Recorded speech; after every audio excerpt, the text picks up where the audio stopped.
Hi, welcome back, ladies and gentlemen. This is Talibah Zues. The topic for today is the Hypersigil, also known as the Supersigil. This phrase, they say, was coined. If not coined, it was definitely popularised by Grant Morrison, the Scottish comic book writer, playwright, and occultist.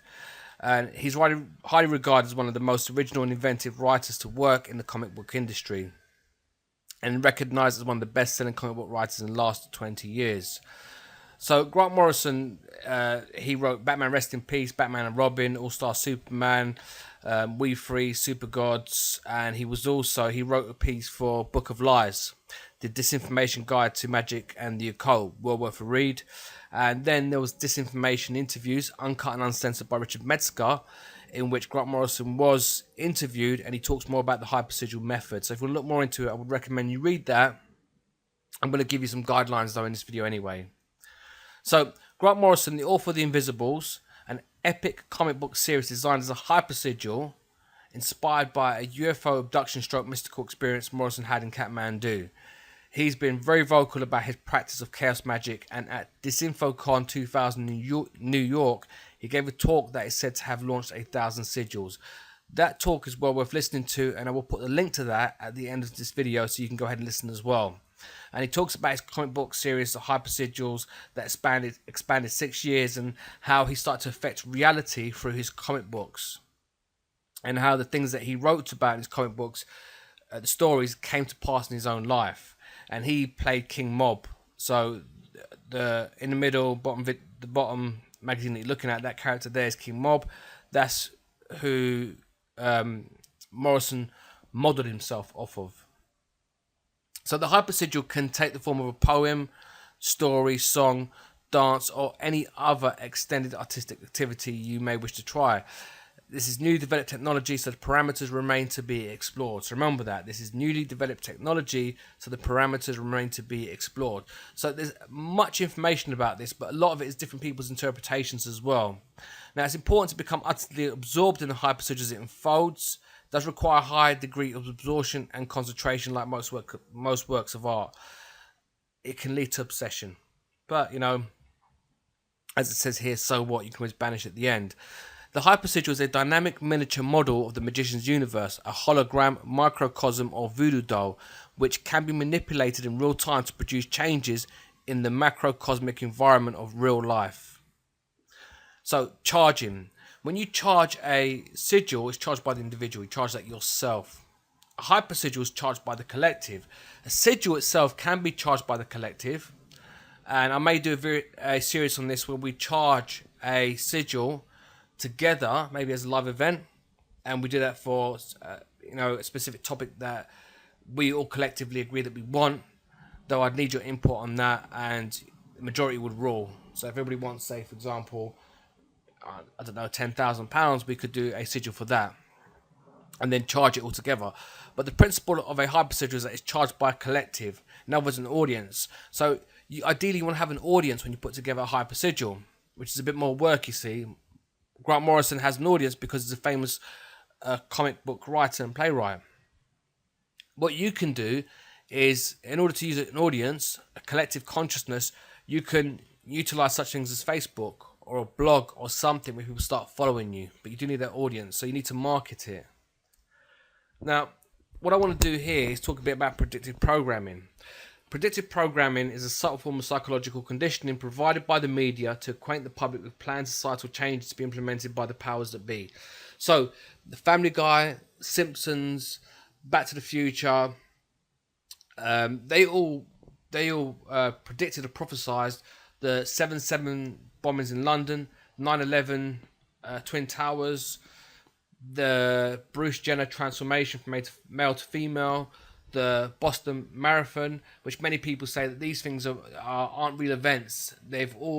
Conspiracy theorists say that these are events that have been basically put together by the powers that be to manipulate us.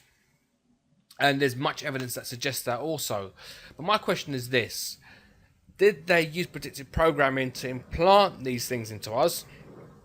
And if you haven't seen any of these shows, a simple Google search will show you evidence of whereby in Family Guy they suggest the 7/7, or they suggest the Twin Towers, or they suggest the Boston Marathon bombings.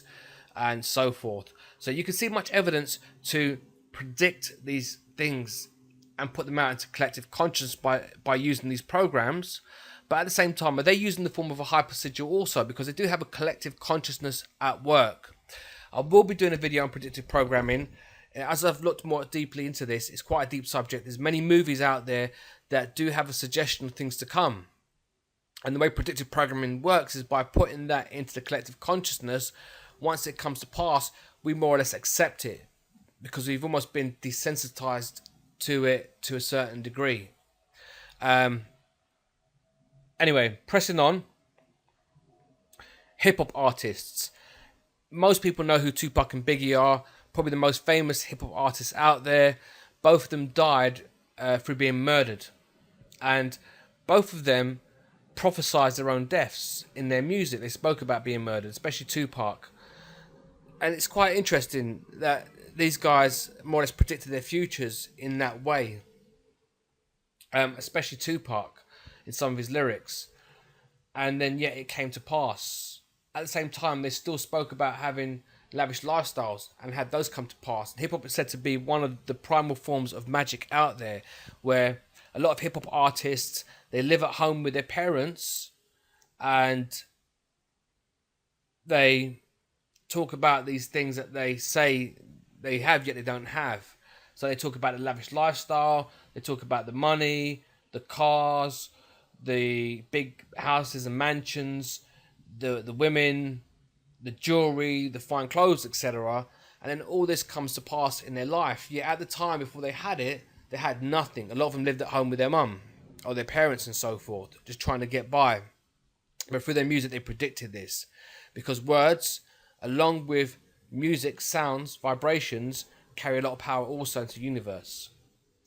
So, just keeping these concepts in mind, it makes sense that things like a story could work, a hypersigil. So, hypersigil forms are poetry, and hip-hop is poetry, with a soundtrack behind it. A story, we're talking about stories in magical narratives in third person, written in third person format. Song, dance, and other extended artistic activities because they incorporate the creative mind, the right brain thinking. So let's look at the story format for now, and we'll see how we use that in order to be able to create a hypersigil. So here's some guidelines.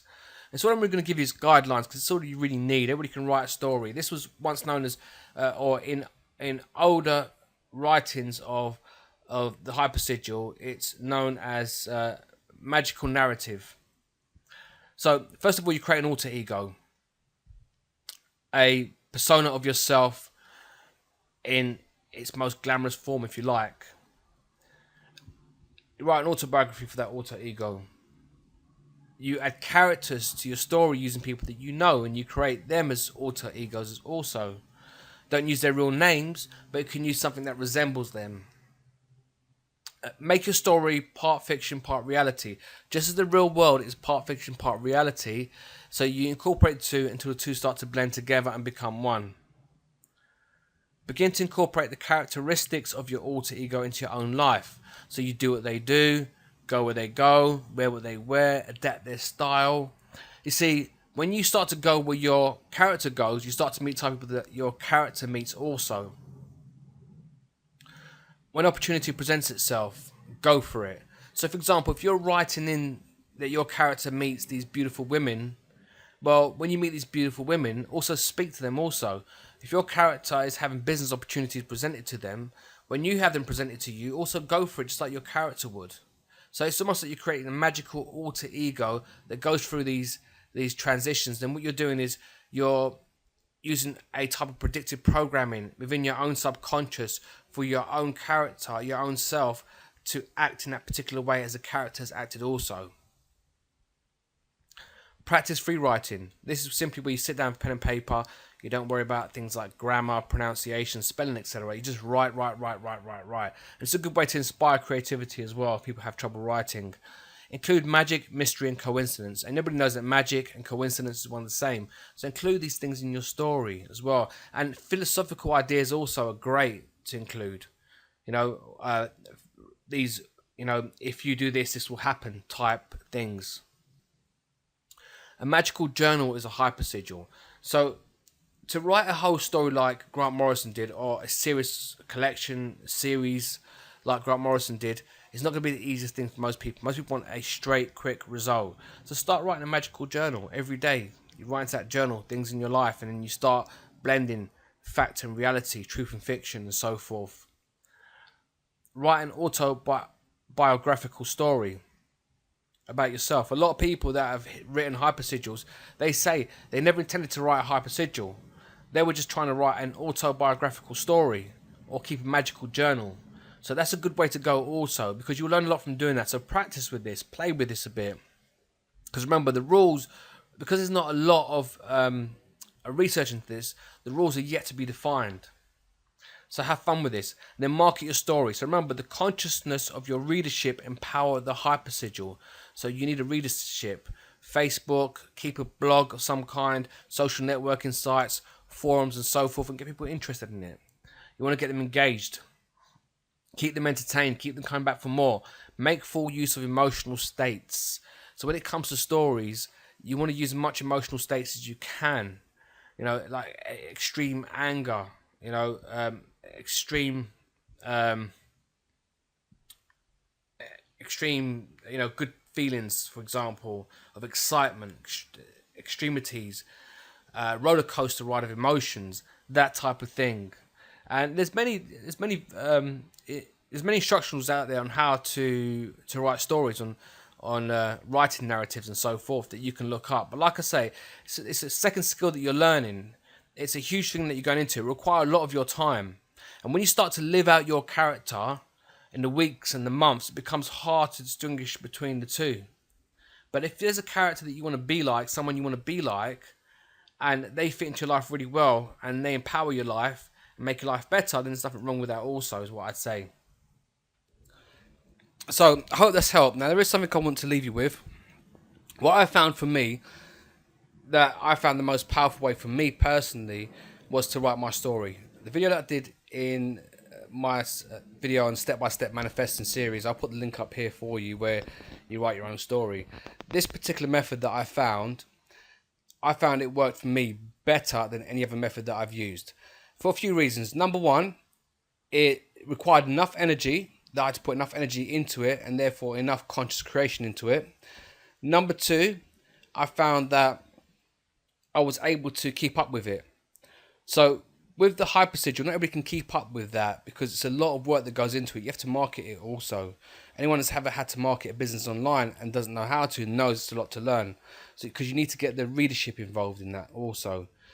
The other thing as well that I found is, when it comes to writing your own story, for me personally, I write in the first person narrative.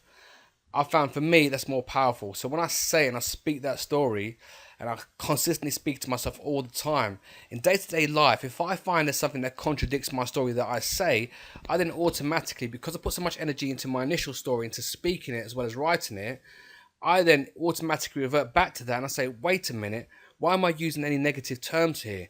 That's not my story. And then I give thanks for the story. I'm grateful for the story that I wrote earlier on. And I can adjust that as I go along.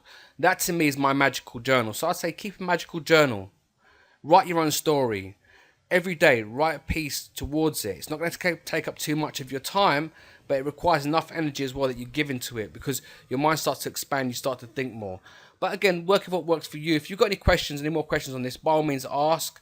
Like I say, the parameters are yet to be defined, so play with this, have fun with this. Keep positive as well when you write about yourself. Write positive experiences as well. So, look, ladies and gentlemen, I hope that's helped. Hope you've enjoyed this. I know with the Hypersigil, there's not much out there on it, and it requires a lot of young creative ability. But by all means, have fun, give it a try. And like I said, also watch Grant Morrison's video that he did at the speech that he gave at the DisinfoCon 2000 lecture. The link is going up to that right now as well. That is well worth watching, 45 minutes. And he speaks about the hypersigil and also the sigil as well, and manipulating reality. We can manipulate reality. It does require us to put some effort and some energy into this. it'd be great if there was a magic spell I could just give you and I say to you, hey, listen, here's a magic spell, light a candle on a full moon and say this 3 times backwards, etc., and you'll get all the money that you want. But we also live in a physical reality. So even when you write your story, there's got to be some modes for some things to come to pass also. But look, I hope you've enjoyed this. Please keep the comments coming, keep the questions coming. Please like, subscribe, share. If there is any topic that you want to speak on, by all means, please ask also, and I'm happy to do that also. I've got some more interesting topics coming up as well. I'll be doing a video on sex magic and how you can manifest using sex magic. A lot of people probably enjoy that as well because it's quite a fun way to manifest and a very powerful way also to manifest. Until next time, peace out. God bless.